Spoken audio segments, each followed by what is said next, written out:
afternoon. Is this right, Gary? Right by here? Okay.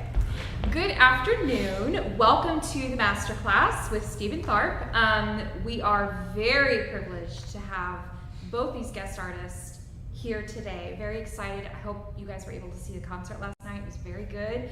If you weren't able to see it, I believe it was live streamed or recorded or something. Yep, Gary gave me a thumbs up, so I knew he was here, so there was something going on. All right, so we have three singers today. We have Carly Jo, and we have Tayshawn, and we have Luke. And Carly Jo and Tayshawn are going to be singing art songs. Luke is going to be singing an aria. Stephen, he has performed all over the world in opera, and primarily with he focuses on art song repertoire at the moment. You've been nominated for a Grammy. That happened. You've made several recordings. He's done a lot. If anybody is interested in reading more details, I have the program from last night. It was very, very good. But he has graciously agreed to give us a masterclass in addition to the concert last night. So without further ado, Stephen Tharp. Thank you.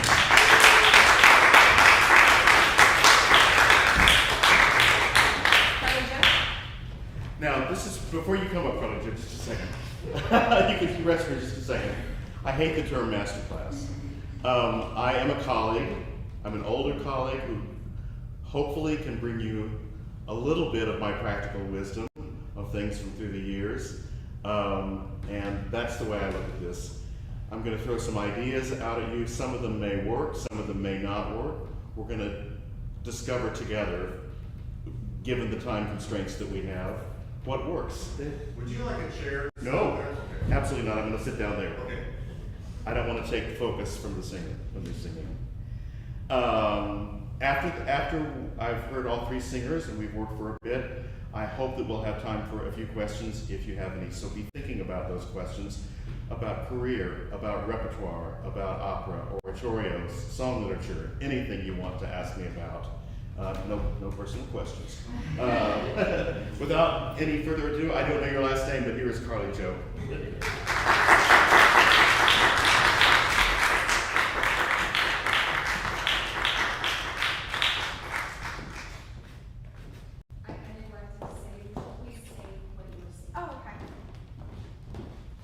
My name is Carly Jo Goggins, and I will be singing Pippa's Song by Ned Borum.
Yeah, I have.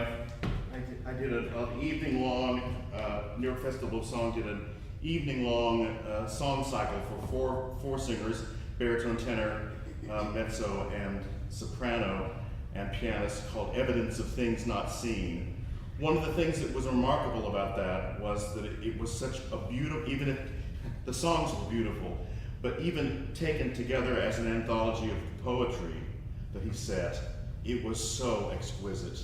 It was called, the three sections were called Beginnings, Middles, and Endings, and it reflected the cycle of life and the cycle of time and change throughout that, and it was such an incredible honor to be able to sing that in front of Ned Warren.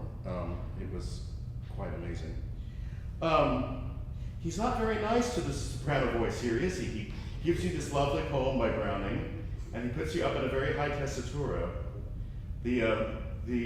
I'm sure you and your teacher have worked very hard, in fact I can tell you have, to make the diction as clear as possible. Because it's not easy with this kind of tessitura up on high C, high B, high D in rapid succession. Any thoughts about that? Do you have what? I actually haven't sung a song in like 2 years. Really? Yeah. Well, So I haven't worked on it in a very long time. well, you worked on it at some point. Yeah, at some point, yes. Because you got it Yeah. well memorized and well. Okay. Well, let's take it apart a bit. He marks it rustling and unhurried. Half note 50. Nobody wants to take it that slow. Nobody wants to take it that slow. But I'm gonna dare you. I'm not gonna bring out a metronome, but I'm gonna dare you to take it a little more leisurely, especially at the beginning. What do you think all this rustling, as he describes it himself, what is that in the piano, the trills and the tremolos? What does that bring to mind to you? It makes me think of like the wind and like how like if you have like a field of grass, like the wind will be blowing the grass all around. That's a wonderful answer. Yeah, it didn't recall. To me, I thought of it as sort of like depicting the freshness of a beautiful morning, somehow in sound. But whatever it depicts specifically to you, it's going to be different slightly for every person. It's important to get into the feel of that, and to be. I always tell my singers, soak in your accompaniment like you're soaking in a bath. Really, just feel the support of whatever texture is around you, and use that to bring your solo voice out of that. I would like to feel that you are soaking in Anthony's texture a little bit more. Could we start it again? Yes. We can. And see if we can go just a. I was supposed to go slower and then I got nervous. Years at the string. Can we try it about that fast? 2, 1.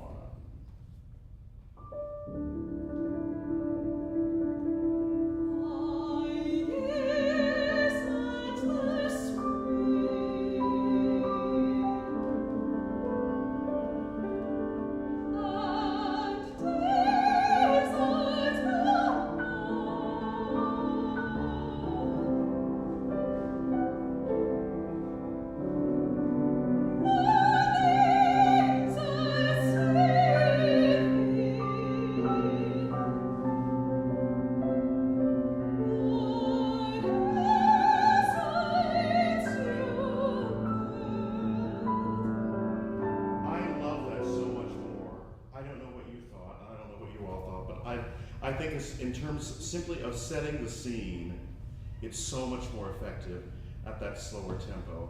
Sometimes we have to really dare. And I'll be quite honest, this very subject is difficult for me because you'll all tell me that I look much younger now, but I'm turning 66 next week. And my breath is not what it used to be. I have to take breaths more often than I used to. And phrases that I used to be able to sing in one breath, I now have to take 2.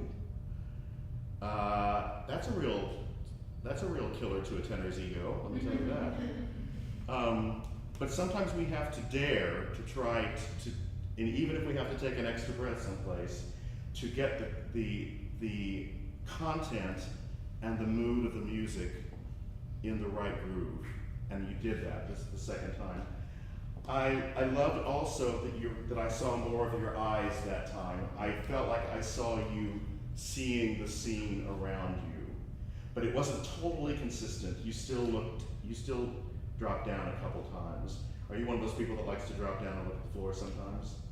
No. Maybe you were looking inward. Maybe you were looking inward to your soul or something like that. But remember that for the most part, audiences really like to have your eyes. They really like to have communication through the most communicative thing we have, which is our eyes.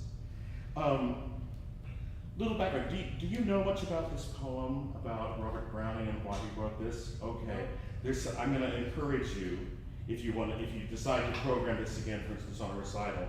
This song, which has the famous couplet, "God's in his heaven, all's right with the world," ends with that couplet, is part of a longer dramatic poem called Pippa Passes, about a young Italian peasant girl who as she travels through her hometown, she meets different people, all of whom have their own concerns.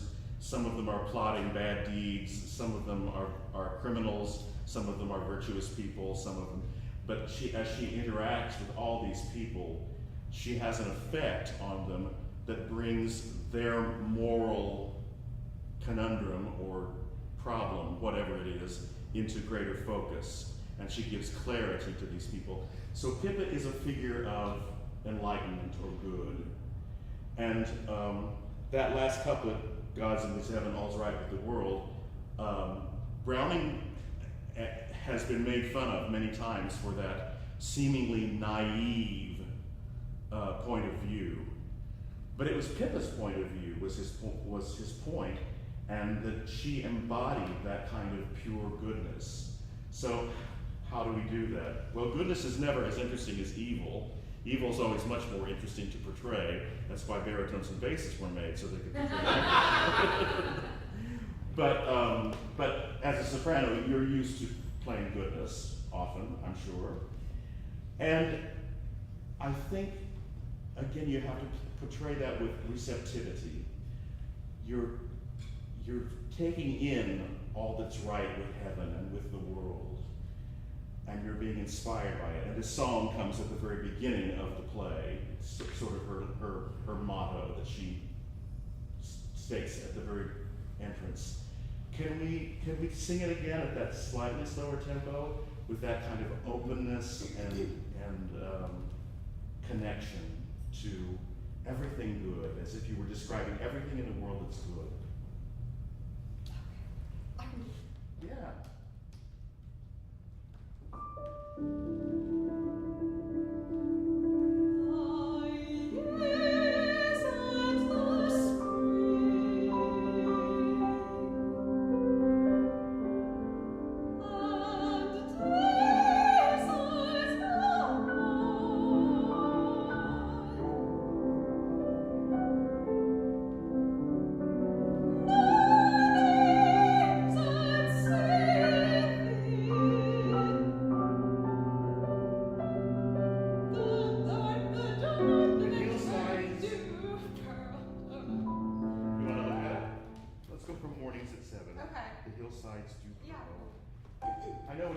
When you take a new tempo, all of a sudden it seems like a different song.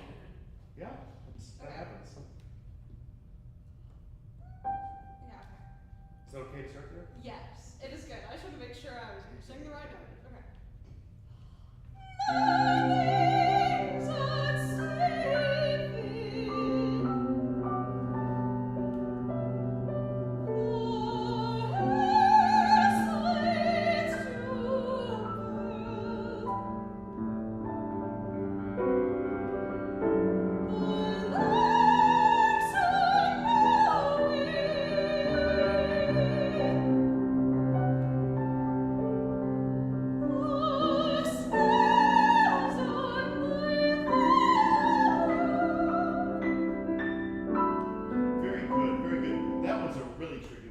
Catching most of the words. Of course, I've got them in front of me. 3 minutes.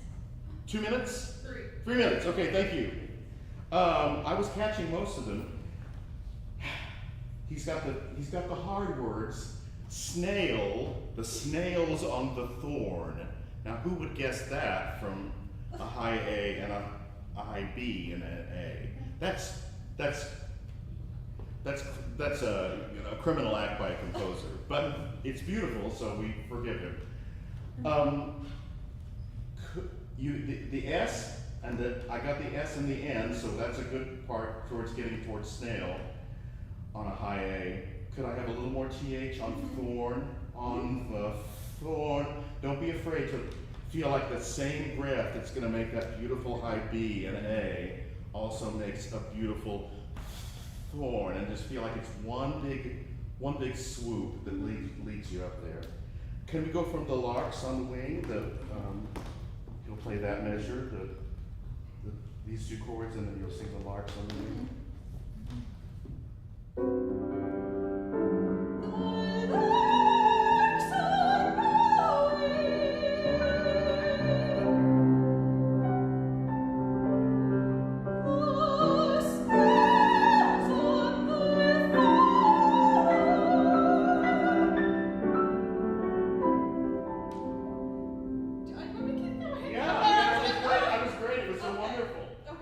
I'll let you do it again, and then you'll give me a good G for God, and really don't be afraid to bring the back of your tongue up against your soft palate and really give me a good hard G.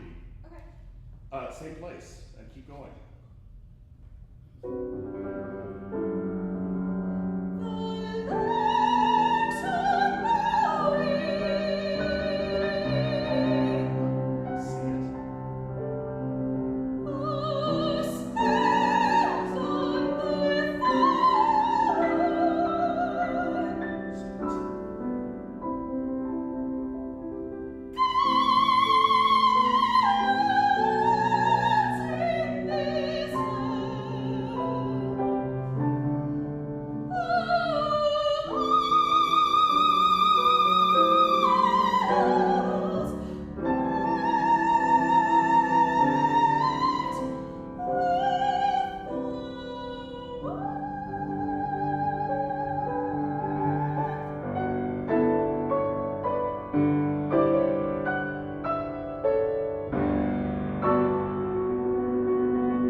Try to find more of those places where you can use the consonants to springboard you to the vowels, not to feel like obstacles, but to feel like parts of the sound that you need to fulfill, and take your time with the consonants as well.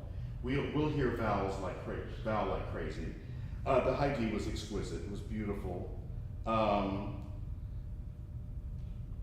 And don't be afraid to take a little bit longer. He's made it hard for you because you've got to resolve to be here. Take a breath for with the world. But maybe your pianist will give you a little extra time to take that breath. And then with the world, and the world, which also is a beautiful value you had there, can be a little bit longer. And just challenge yourself. You know, when a composer writes 1, 2, 3, 4, and a downbeat in a slow tempo, they're being what we call optimistic. Because usually it's not gonna work out that well.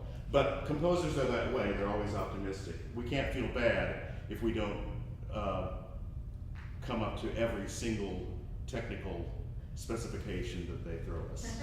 Thank you so much.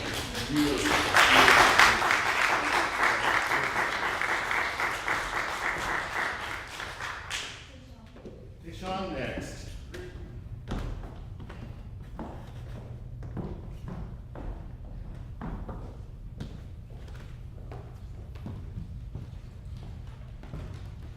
My name is Tayshawn Palmer, and I will be singing Evening, composed by John Jacob Niles.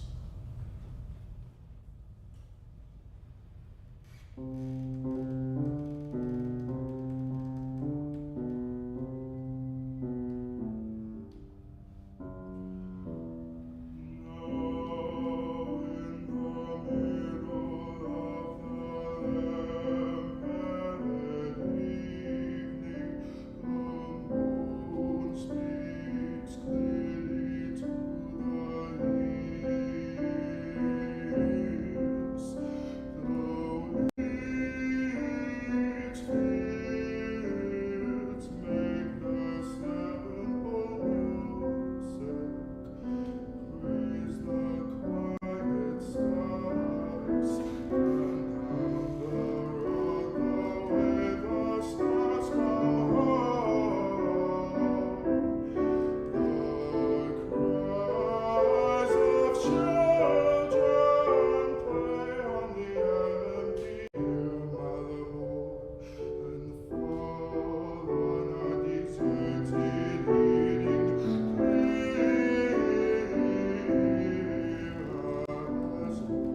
got, first of all, you're really giving us the dynamics that Niles has written, and I thank you for that. He's been very specific about the dynamics, and well, in a lot of this piece, like the beginning and the long section on this page, you're just murmuring on single notes. You see how much of that was almost like quasi recitativo on the same note as the piano is giving us this dun da da da dun da da dun. Somebody, I did some research on this song, and somebody claims that this is the motif of the whippoorwill, which would be the bird that Merton is referring to in this poem. And they make a sound like, so dun da dun, sort of in that shape. So even though it starts very low on the piano, kind of low for a whippoorwill, it eventually comes up to the right pitch level. And I think that you have to balance throughout this song how much, I'm getting around to saying that I think that there could be a little more of the pianoforte to balance his vocals. He has a very clear voice, and I could use a bit more of the melody, which is really in many of these sections in the piano. He's just has a ostinato there, and you've got a different kind of ostinato with a little more musical interest. So feel how those things balance out as you work on this song, it's this kind of song is of exquisite simplicity. It's not fancy in any way. It does what it does with an economy of means, and you're getting to that. What I want now from you is more specificity, more allowance for the words to inflect that steady rhythm, so that instead of now in the middle of it, you didn't do that robotically.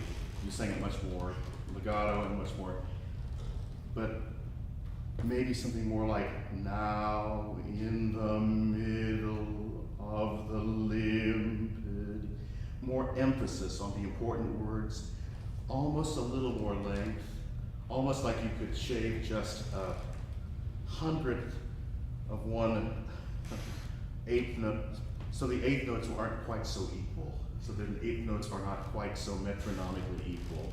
Not so much that you write a new rhythm, but just so that they reflect the text really specifically and reflect your inflection of the text.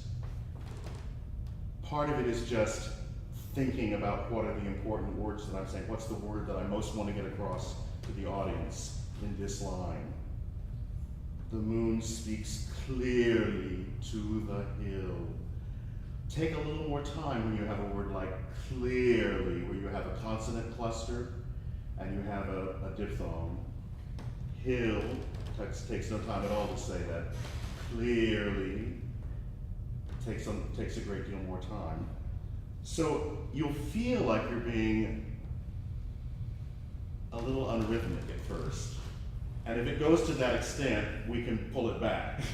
But I want you to think a little inner rubato when you're on these murmuring lines, so that they're not ever metronomic, but expressive instead. Everything has to be espressivo. Your legato is very good, but I'm going to point out some places where it could be even better when you have lines that move, especially. Could we just start this again? Think about where you are on this evening, what you're looking at, what you're feeling. I know you got to think about the music and the words at the same time, but just give a little thought to where you are and what you've experienced, where you're coming from, where you will go later as soon as you experience this beautiful evening, and allow all of that to spark your imagination a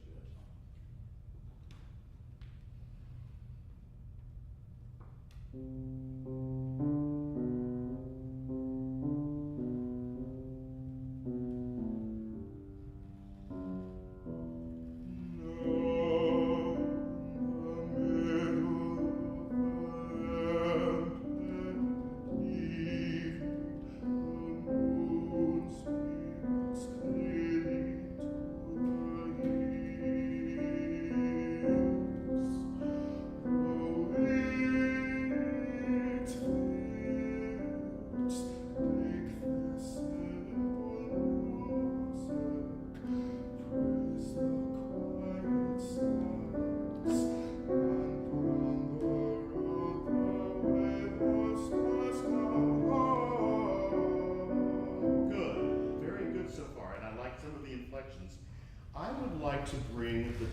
dynamics of this song, all of the dynamics up one level, both in the piano and in your voice.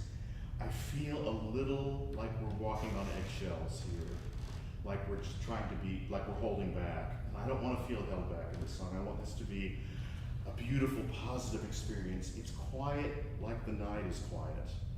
And it's poetic in that way, but it's not because we're sneaking around. You know, we're not sneaking into it. We're experiencing. Okay? Can we do the same thing? I will play just a little bit more at the beginning so you can really make the difference between mezzo piano and pianissimo.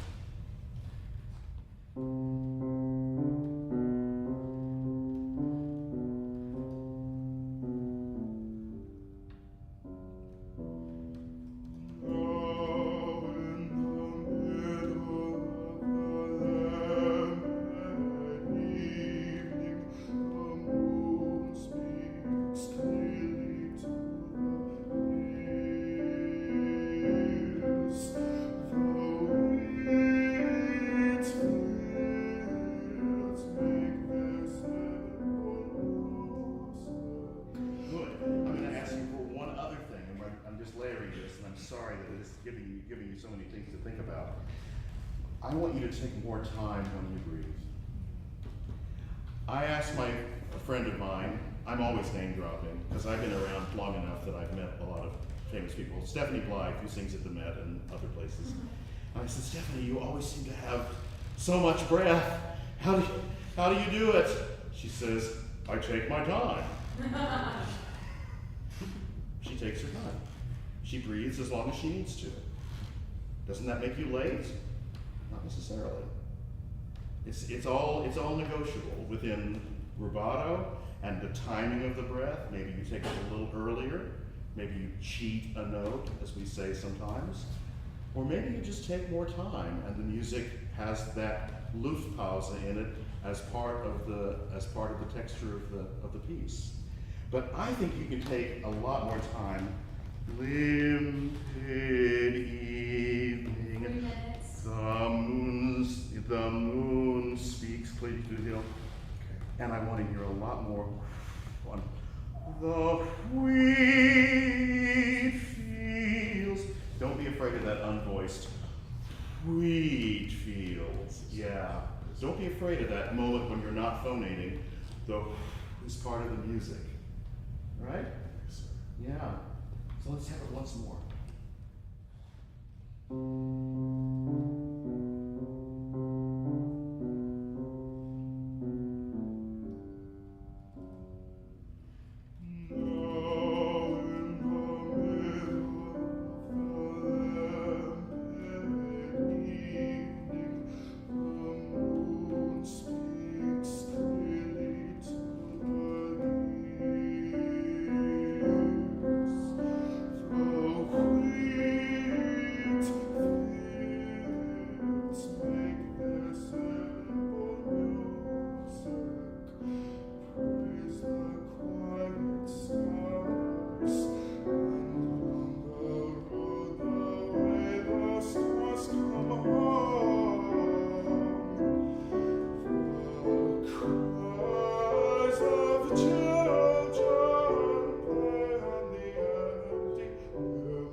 I think you can take a more time.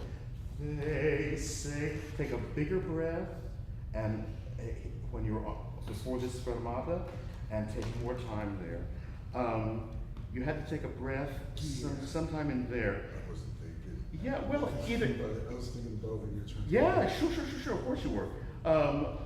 Either bigger breath before the cries, or a cat's breath after children. Either will work. You know, I took a lot of cat's breaths last night, and I don't think they were too disruptive. Okay. But you're a very expressive singer. You're on your way to doing this. just go for clarity of diction and clarity of mental picture and meaning in this song. And think legato. You have a little tendency sometimes to come off da, da. That's not what I mean by, I mean more with time. Da, da, da, da, da. But always with smooth legato and a consistency of dynamic for that moment. You know, and then play with the dynamics. Great. You sound marvelous.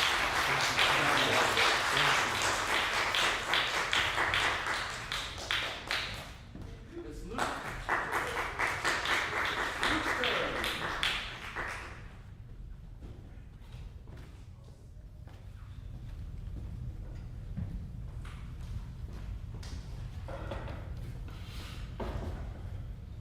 Hello, my name is Luke Poston, and I will be performing Di Provenza il Mar del Sol, accompanied by Dr. Grant.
aria.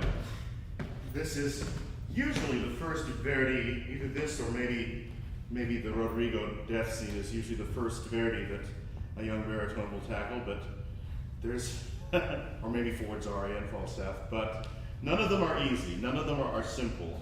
And yet you're singing it very lyrically, you're singing it with your voice. I like very much your approach to things. I'd like to work on a few things with Italian pronunciation. It's mostly very good. I'd like can you roll your R's? Yes. You're not rolling all of them. Provenza il mare sole. And what's the one I really noticed? Brillo, yeah. Ramenta. And also your double consonants are usually on the long side, meaning that you've noticed that they're double, but they're not quite as enjoyed as they could be. Ramenta, ramenta. You can really sing on that double M vowel. You can, if it moves between, well, it's not. It doesn't here. Where's an example of one that moves, where the pitch moves? Brillo. You can think of closing to the first L on that F and opening, and then having an actual portamento on the double L. And I'll show you when we get to that moment. It makes for super legato is what it does if you do that.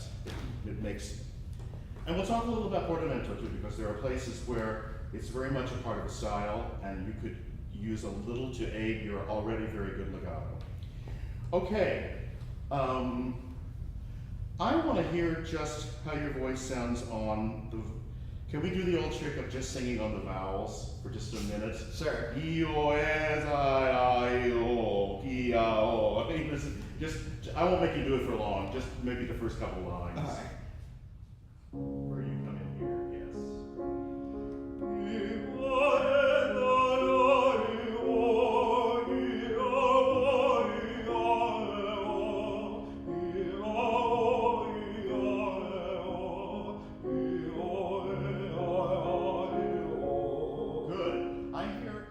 Consistency of better.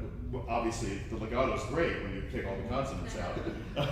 Wouldn't that it were that easy? But also, I hear more consistency of ring in the sound when you do that. Can you make sure when you get through these vowels that we're not getting drag from the consonants?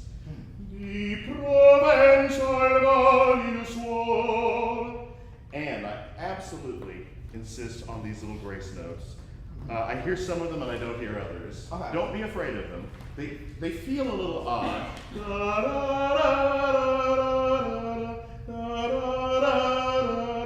They feel at first a little clumsy in the throat or something like that, or should I really sing them that obviously? You really should. He's got them, the orchestra has them when the orchestra plays them, so we should all make music the same way in that way. Wow. Let's just start this together again. From the vamp. It's lovely, but from the sentence. Di Provenza il mare suol, chi dal cor di cancelo, chi dal cor di cancelo, di Provenza il mare suol. I like this, but let's do it. And you were thinking about the grace notes, Yeah. and they were much better. Now make sure that we double cancello both times, and that we roll Provenza. So you can think of that right at the beginning. Di Provenza. Already you've got that wonderful Italian rolled R, which just puts you on your breath. I find when I sing Italian, if I really sing the R's the right way, it makes me feel better. Among everything else, it makes me feel like I'm more on my voice, like I'm more in control. So see how enjoying those double consonants and enjoying the rolled R's makes you feel like you're more in control. Same place.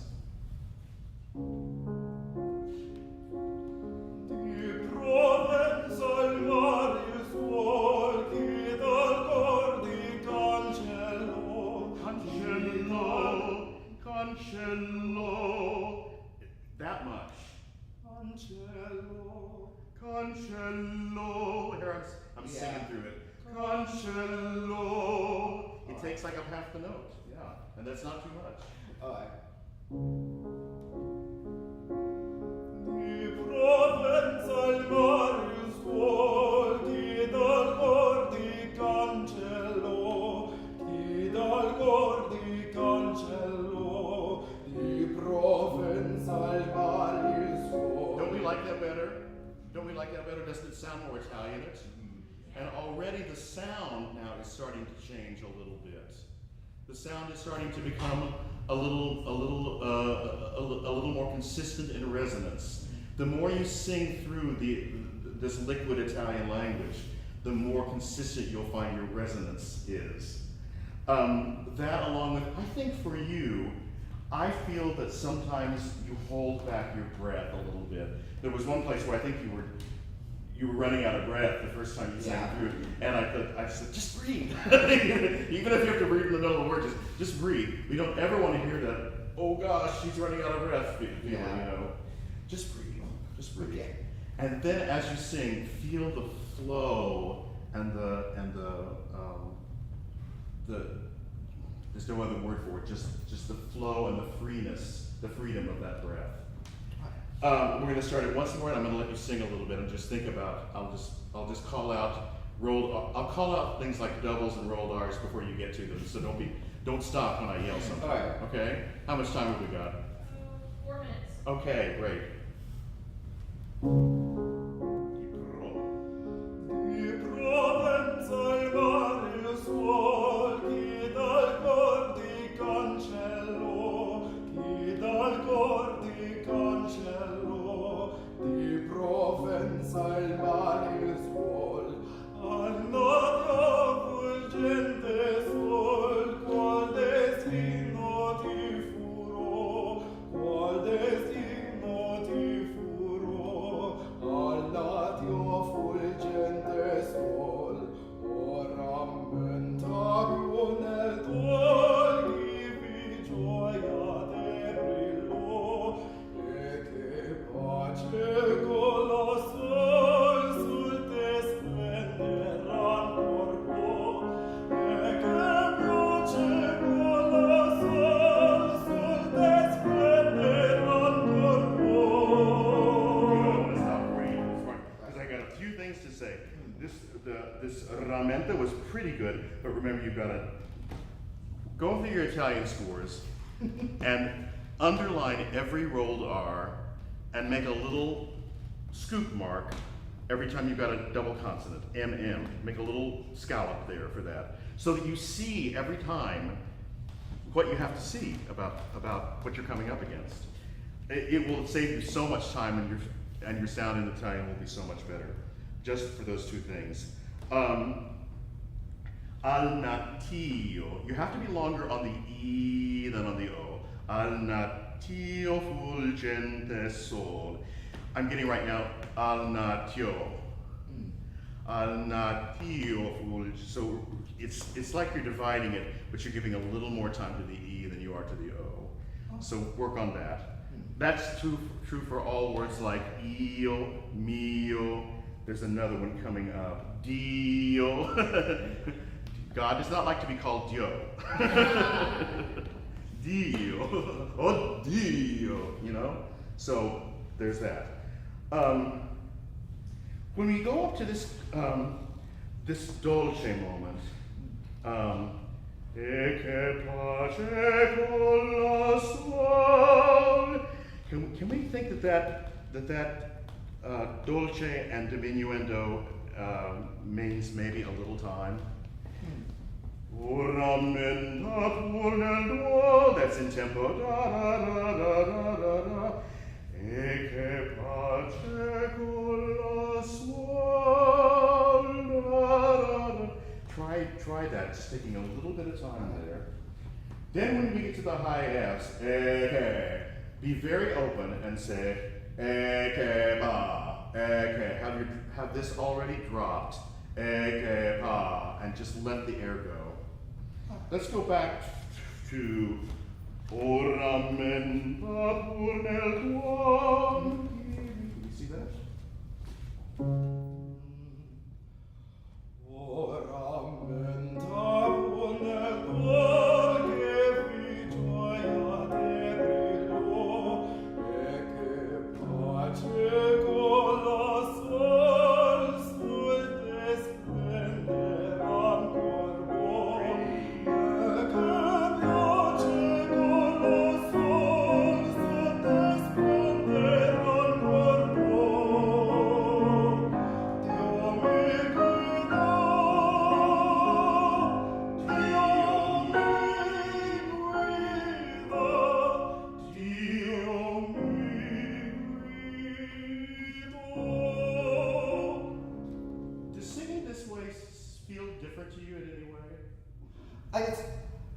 I've known about the D.O. going to the Eve, holding the Eve law. Yeah, that's one small thing. But I mean, singing, thinking about the flow of the breath. And I know I just introduced a bunch of stuff, and maybe you don't even feel like you've been able to apply them completely.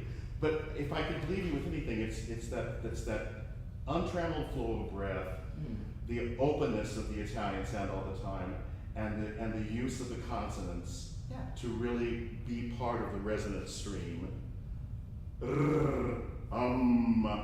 That stuff.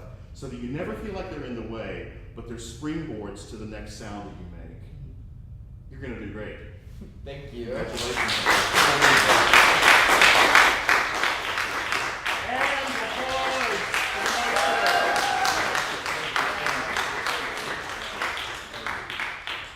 A pleasure. I would love to entertain any questions that anybody's got. Yes, please. So going out into the professional world, when we get ready to do young artist programs, how do you suggest we go about finding the right one for us? Well, do a lot of research. Talk to people, talk to colleagues that have gone to some of these places, if you can find them.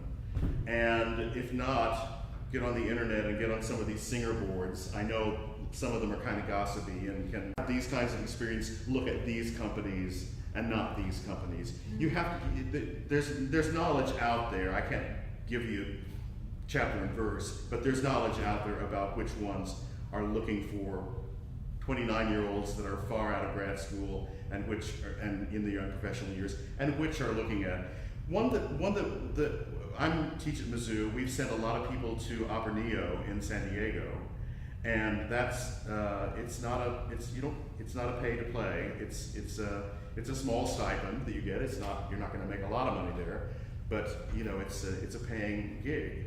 Opera in the Ozarks, we've sent a lot of people to that, and maybe some of you have been there or know people who have. You just have to talk to a lot of people and do a lot of research. I wish I had a better secret answer, you know, to give you and you alone about that. And sometimes you find, you know, there's never a guarantee that you're going to love your experience at any of. I had one apprenticeship that was the greatest experience of my life, and another one that wasn't so great at a famous company. And I'm not going to tell you what the famous company was, but it was, I'm sure, as much my fault at the time as the company's. But it was just not as good a match. So, but you learn something from all of them, even the somewhat negative or slightly negative experiences. Other thoughts? Yeah. At what point in your career did you begin to focus on art song more than opera? I'm assuming that you're doing that right now. Yeah, well, I'm doing it for the last 10 years because I'm at a university, and I have to, it's hard to go away for opera when operas take, 4 to 6 weeks to rehearse and perform when you've got a stable full of students to look after. So that really sort of set the deal. My career was early on mostly opera in the mid '80s through the mid '90s, and then I changed managers and I went with an organization called Thea Disbecker in New York, which was very, very well known for its work in the concert field. So I sort of began to shift year by year. I could see it shifting. My connections to the opera world got fewer, and my connections to the symphony and music festival world got more involved. I've always given recitals. I gave recital, and I'm so glad you asked this, because if you love recitals, give recitals. Even if you don't make any money, ask the church if you can put on a recital in their church hall and do it. Because the more you do it, the more your name gets out there. Oh, I heard somebody in recital. And pretty soon people will actually be saying, hey, we have a small stipend, we could put you on our series. And then it's, oh, I know a guy that runs a music festival, and he maybe could have you sing some leader on that festival. Pretty soon you're actually making money. There's an old saw, oh, nobody can make a living from singing song recitals anymore. It's probably true, unless your name is Matthias Gurna or Ian Bostridge or somebody who just does lots of recitals. We used to say only Fisher D. Scout can sell out Carnegie Hall. And there was some truth to that. But still, if you love something, do it. And you're making, with every step that you take in that direction, you're making the possibility of that becoming a central part of your life. You're creating what you want, to use the very, the new age kind of mantra for it. Creating what you see in front of you. Any other pearls of wisdom I could pass your way?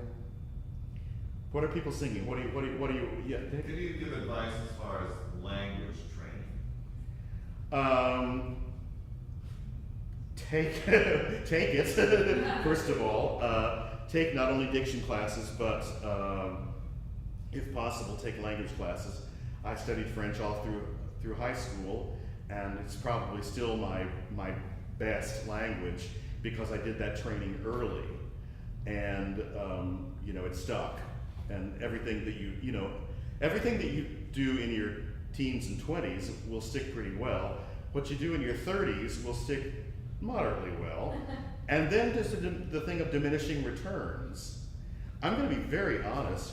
That last night was the first time I've ever given a recital using music in front of me. The first time I've ever done it. And I didn't really want to do it, but I told you how old I'm about to be. My memory just isn't what it used to be. And I simply couldn't memorize all those songs in time to be with you. So I did what I could.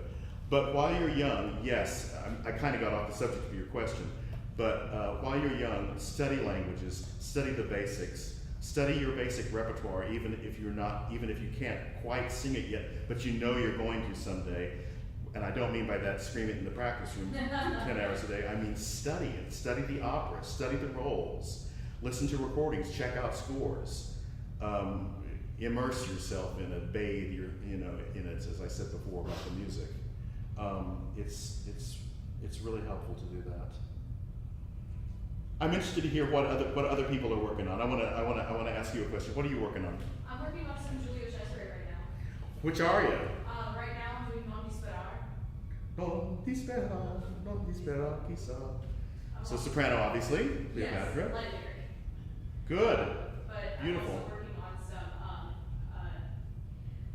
Magic Flute, so Disabra Fluta, Mina's aria. Good. Because Those are good contrasts right there. When you're putting together an audition package, you need contrasts. So to be able to show poor sorrowful Pamina who wants to die, and flirty Cleopatra who's telling her brother to go take a hike, is pretty remarkable to put those in the same package. So good for you. Who else wants to tell me what they're singing? What else are you singing? I am studying the Papageno suicide aria. That's good. You're tall for Papageno. Taminos won't like you because they like to be taller than the Papageno. It doesn't matter. It doesn't matter. Yeah. I'm doing Margot Tune from the Barber of Seville. Wow, now that's a hard aria.